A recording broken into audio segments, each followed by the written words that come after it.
Welcome to Discover a New Future, a show geared at empowering women to be the best versions of themselves.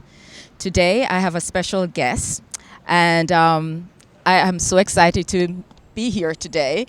Just a little backstory. A few years ago, almost 4 years ago, I read Dr. Patton's book.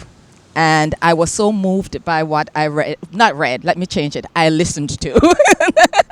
And I was so moved that I called her publicist because I said I would really love to have this lady come in and speak to women to say, despite what are the odds that we face, we can overcome it.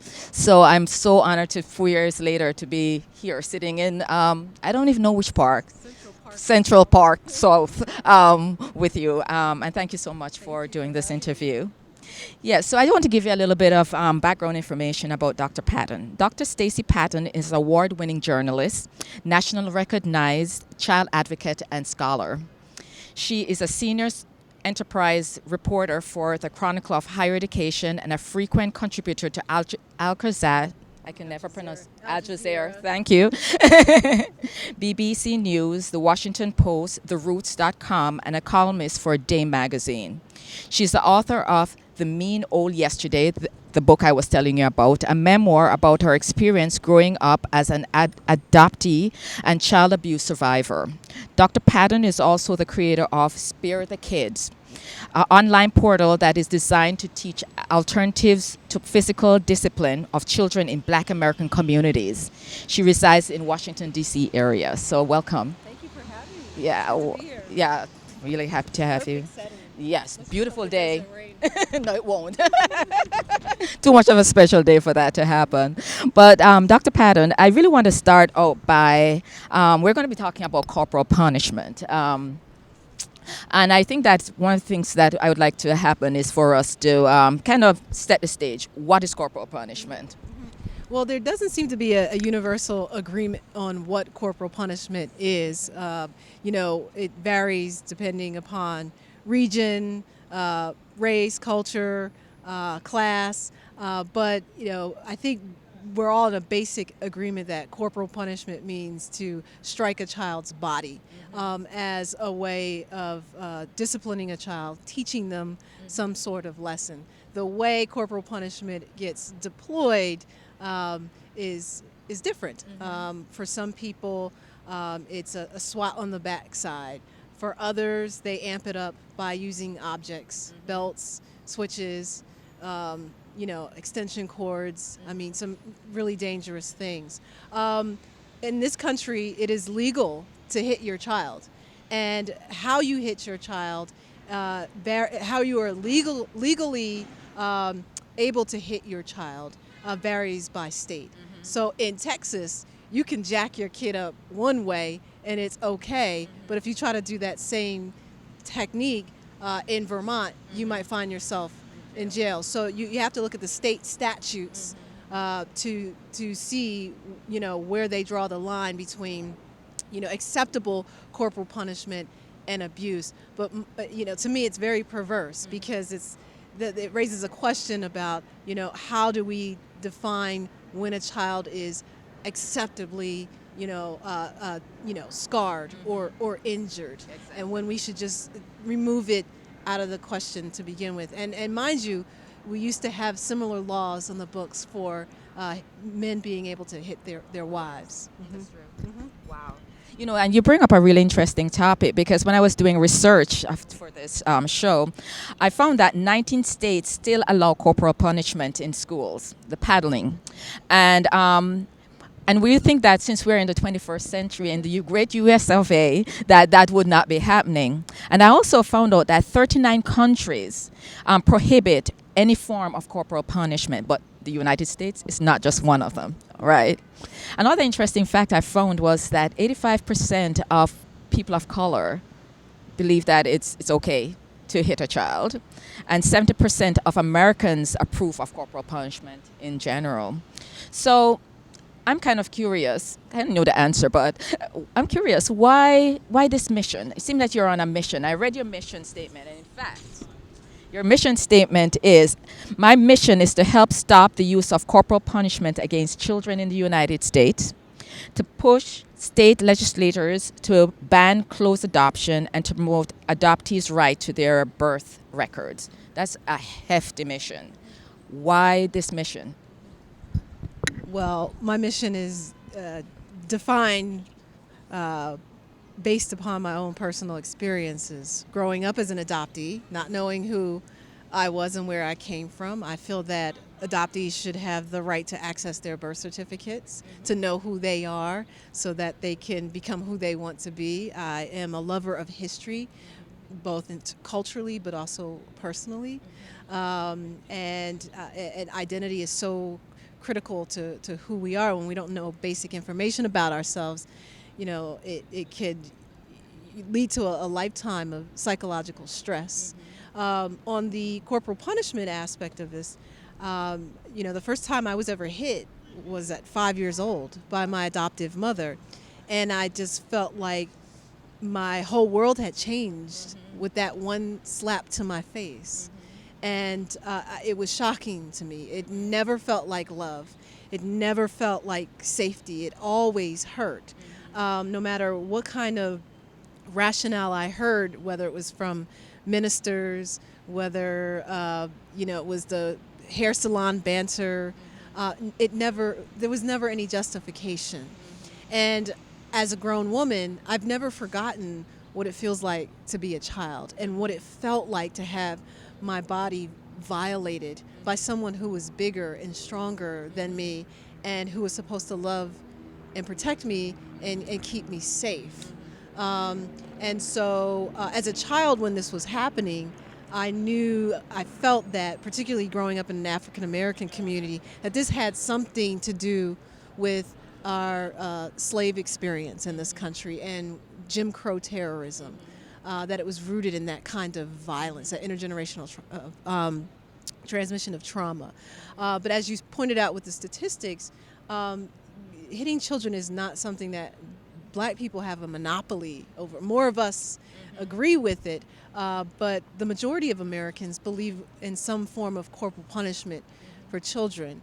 So it is a deeply American and Western tradition, particularly this idea that children are born in sin. And so you've got to beat some sense into them, beat the devil out of them, you civilize them so that they can grow up to be civilized human beings. Right. So it's part of our tradition, and with the slave experience throughout the diaspora, there's just an added dimension with that for us, a people whose bodies have always been seen as problematic, as threatening, as needing to be put in their place and civilized. And so part of the trauma that we carry is that we've kind of believed it ourselves. That's so powerful. So you hear parents say, "Oh, I have to beat my child to keep him out of prison." And I said, well, that hasn't been working too well for us, because if so, then we wouldn't be having this conversation about mass incarceration. Mass incarceration of Black people is part of a racist, capitalist, profit-driven system. Whether you beat your kid or not, if you're Black and in the wrong place at the wrong time, you could be arrested. And if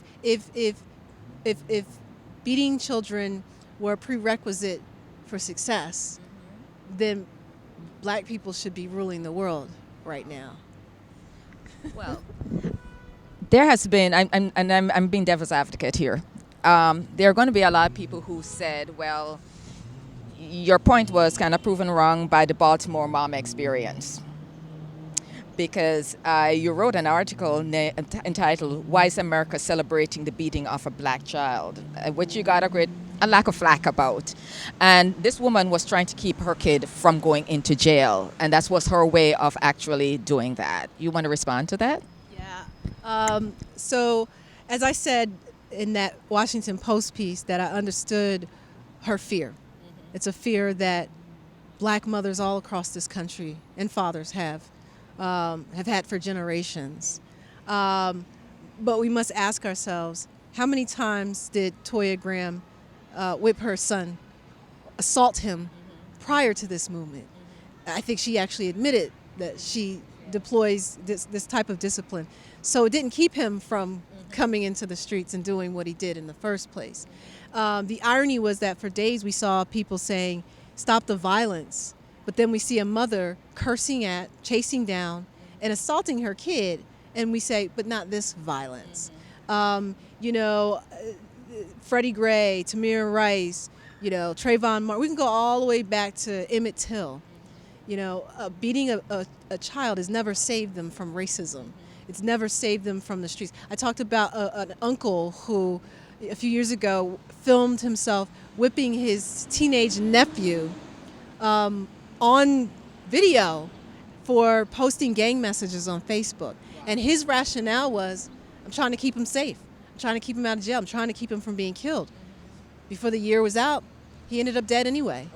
So my point was that, look, I empathize with Toy Graham's fear, but we cannot be co-conspirators and participants in a dehumanization process. We end up beating our kids and we're putting them at risk for the kinds of behaviors that we think we're trying to prevent, but they end up amping up.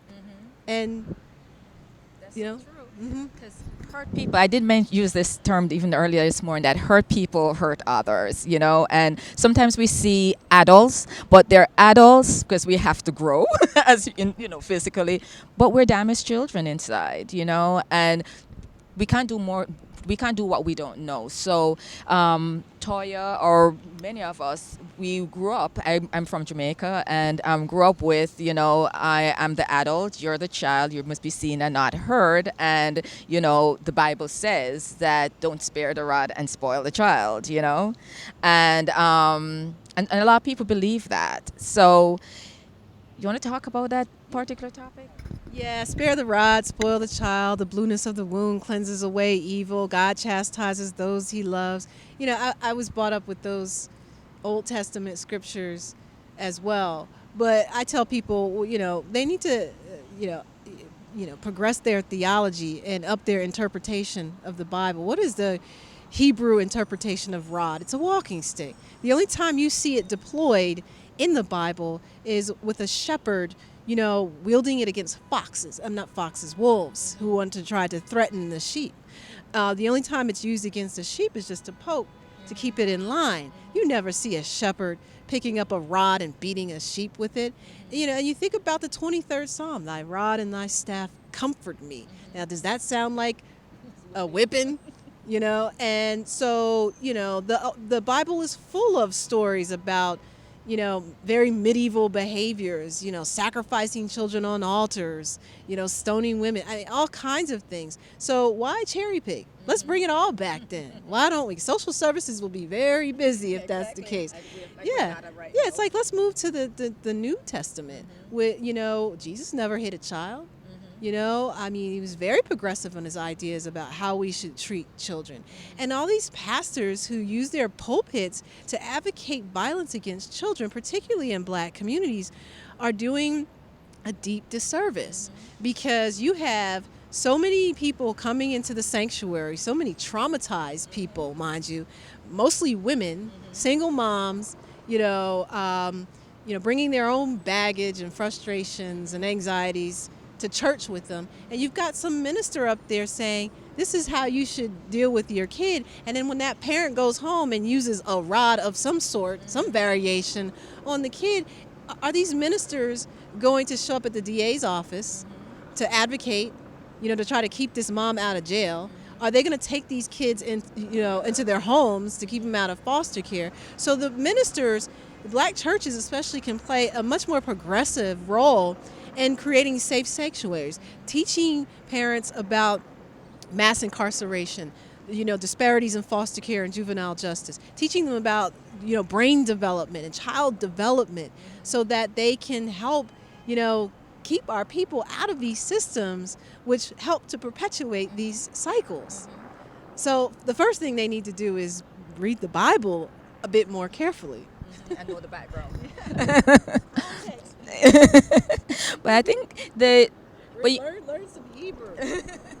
But the other side of that equation is, we could say not to strike a kid or exaggerate, but what alternative form of discipline? Because I really believe, this is my personal belief, that kids need to be disciplined. That's what our role is as a parent, to actually discipline our kids. So share with us, what alternatives would you suggest for families? So the discipline means to teach.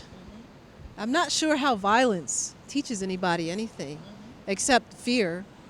And when it comes to children, teaches them not to get caught.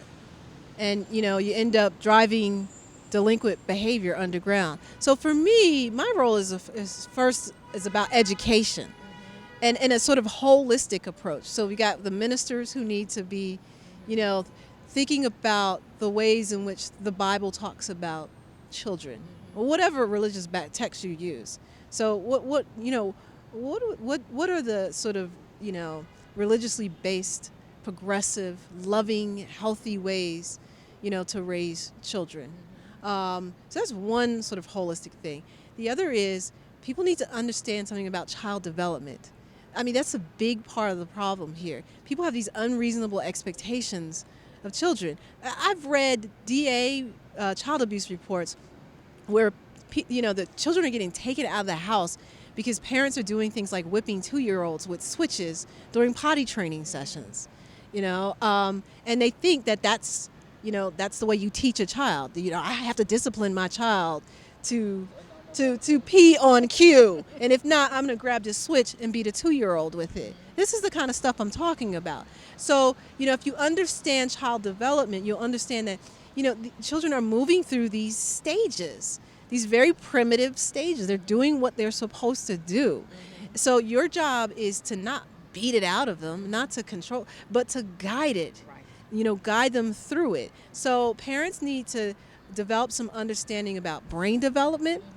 I mean, we've got Google. We've got all kinds of positive discipline and nurturing parenting sites out there. It's all free. The information is there. So learn about, where your child should be at 6 months old. So if you have a child that's biting, you don't bite the child back. The kid can't communicate. The only way they know how to do it is a very primitive way. They bite, they hit, they're frustrated. They don't have the language to talk to you. So you have to understand the child's mind and brain and what's happening in their bodies. And, when you talk about brain development, so for example, when you threaten a child, when you're constantly yelling at them, when you're hitting them and threatening them, the brain stimulates hormones like oxytocin and cortisol.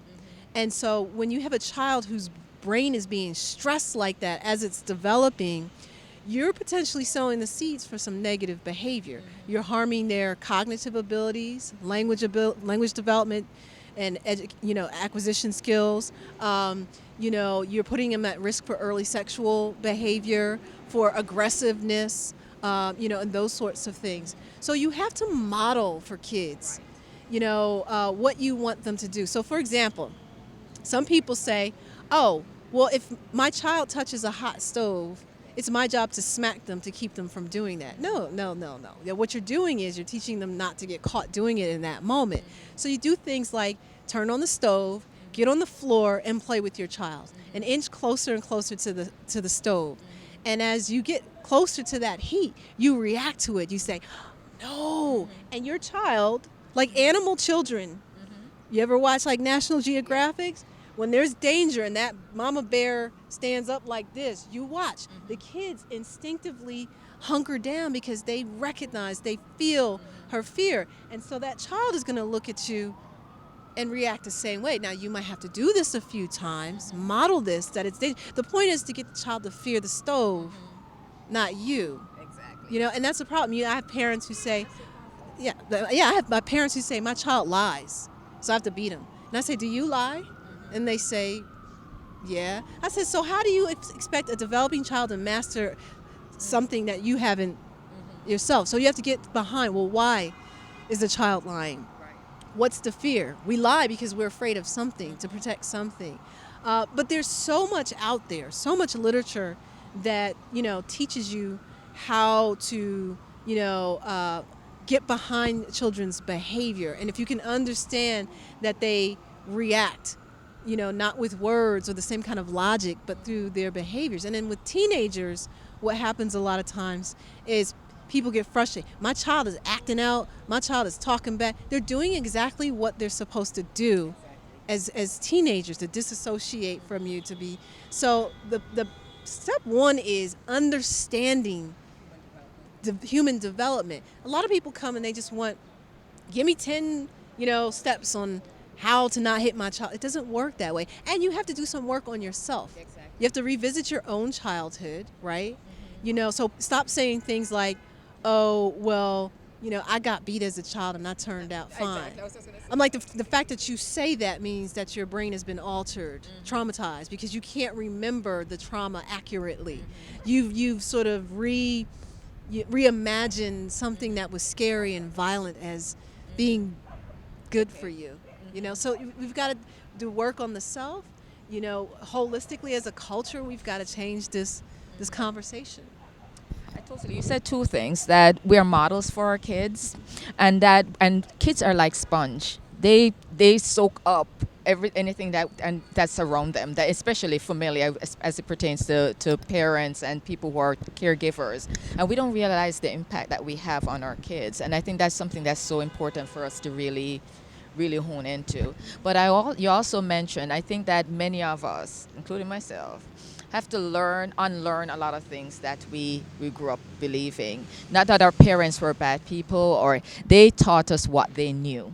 You can't teach someone what you don't know. So I think, no, the more we get exposed and really have more information, there's good in some of what was done, but there are areas that we really need to reframe and actually address in terms of ourselves. And I think that is so critical for us as parents, to do, especially if you want the world to be different. When you have young people killing, I mean, it's just the way things have turned out is really, really.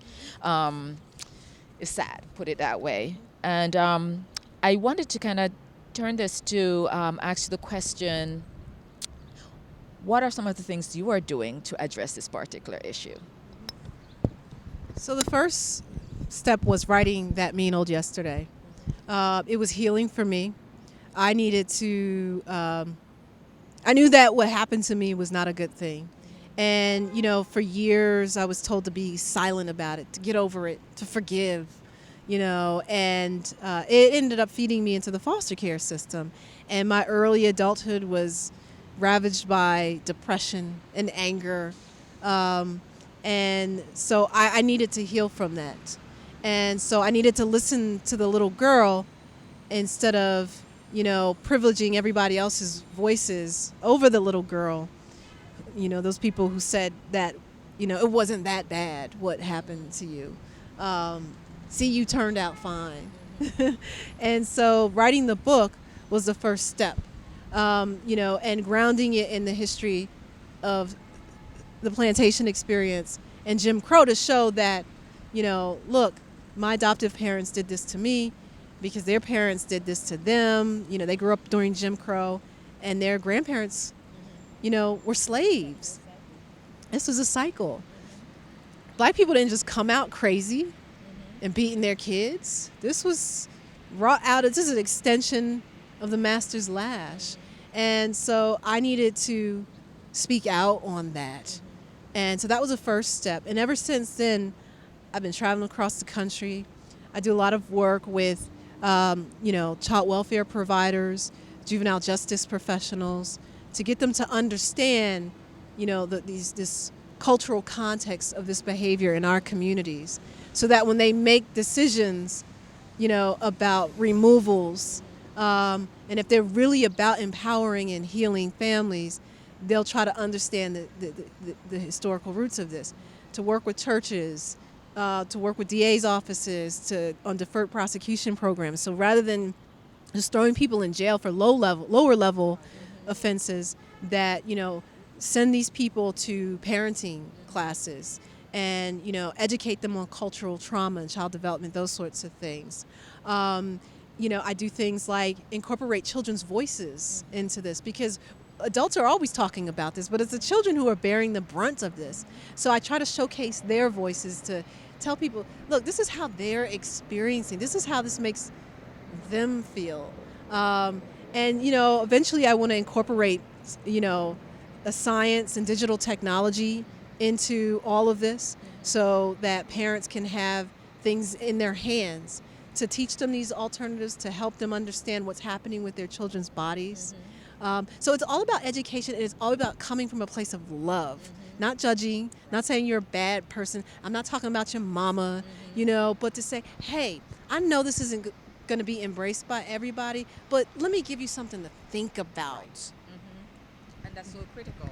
It started with how we think, how we change the reframing, as I said earlier, how we think. How can our viewers get involved? Because there's one thing that came to mind, and I'm glad that you brought up the issue of children's voices, hearing from the standpoint of that child. I told you earlier when I was just speaking with you that when I listened to your book, and I'm listening to it again a second time, was that you're an old soul. 13 years old, being advocating to go to high school, calling yourself and speaking to the principal saying, you need to have me in your high school. Not a lot of kids really, especially those kids who have been traumatized, have that feel empowered that they can take in charge of their own lives. So I think maybe another show, when you return to New York, maybe we could talk about children's voices, hearing the children's viewpoint about this, and what are some of the things that kids can do who are in this situation to actually feel empowered to do something for themselves and get out of this situation. So what are some of the ways that our viewers can actually participate? Do you have a website or anything that? Yes. So you can visit www.sparethekids.com. That's my anti-spanking portal. On there, you'll see blog pieces, cartoons, positive discipline cartoons, videos where we have, African Americans talking about this issue in different ways. So the site is still building. And I think that in your communities, if you're in church, talk to your pastors, about this issue. See, what you can do in terms of if you're a church mother or church, woman, to hold, conversations and discussions in the sanctuary about these sorts of things. In the schools, hair salons.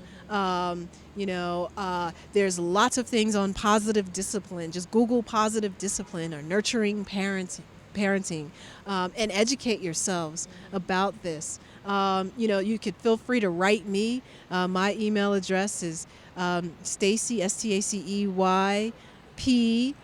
Patton, Patton, so that's Stacey P. Patton at yahoo.com. I always write back.